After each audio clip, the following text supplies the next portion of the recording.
Évangile de Jésus-Christ selon saint Luc. En ce temps-là, quelques Sadducéens, ceux qui soutiennent qu'il n'y a pas de résurrection, s'approchèrent de Jésus et l'interrogèrent. « Maître, Moïse nous a prescrit, si un homme a un frère qui meurt en laissant une épouse mais pas d'enfant, il doit épouser la veuve pour susciter une descendance à son frère. Or, il y avait 7 frères. Le premier se maria et mourut sans enfant. De même le deuxième, puis le troisième épousèrent la veuve, et ainsi tous les 7. Ils moururent sans laisser d'enfant. Finalement, la femme mourut aussi. Eh bien, à la résurrection, cette femme-là, duquel d'entre eux sera-t-elle l'épouse, puisque les 7 l'ont eue pour épouse? Jésus leur répondit, « Les enfants de ce monde prennent femme et mari. Mais ceux qui ont été jugés dignes d'avoir part au monde à venir et à la résurrection d'entre les morts ne prennent ni femme ni mari, car ils ne peuvent plus mourir, ils sont semblables aux anges, ils sont enfants de Dieu et enfants de la résurrection. Que les morts ressuscitent, Moïse lui-même le fait comprendre dans le récit du buisson ardent, quand il appelle le Seigneur, le Dieu d'Abraham, Dieu d'Isaac, Dieu de Jacob. Il n'est pas le Dieu des morts, mais des vivants. Tous, en effet, vivent pour lui. »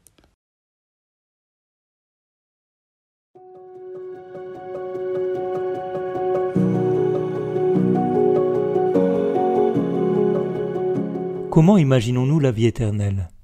C'est une question difficile et pour laquelle nos mots et nos concepts humains sont très limités. Les phrases de l'Évangile d'aujourd'hui sont peut-être les plus précises de Jésus sur la résurrection. Nous ne nous marierons pas, nous serons semblables aux anges, enfants de Dieu, enfants de la résurrection. C'est une vie dans laquelle les désirs les plus profonds que Dieu a inscrits dans nos cœurs seront comblés au-delà même de ce que nous pouvons concevoir.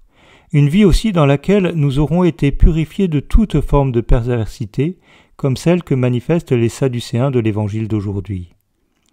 Nous pouvons alors aujourd'hui accueillir ce désir que nous portons au fond de nous et laisser ce désir de vie en plénitude envahir tout l'espace de notre cœur.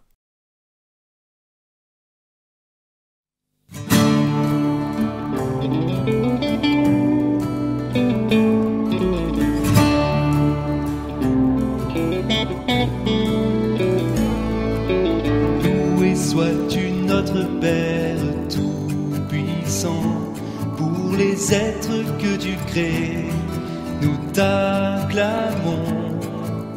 Ta présence les remplit à chaque instant, nos yeux voient tous tes bienfaits, grand est ton nom.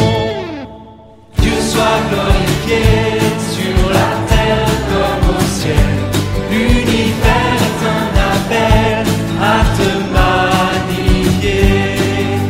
Tout parle de toi et nous voyons ta beauté, digne es-tu d'être exalté. Loué sois-tu Jésus-Christ, au Rédempteur, par ta voix tout fut créé,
Sois-tu Saint-Esprit consolateur, tu purifies les vivants, tu sanctifies.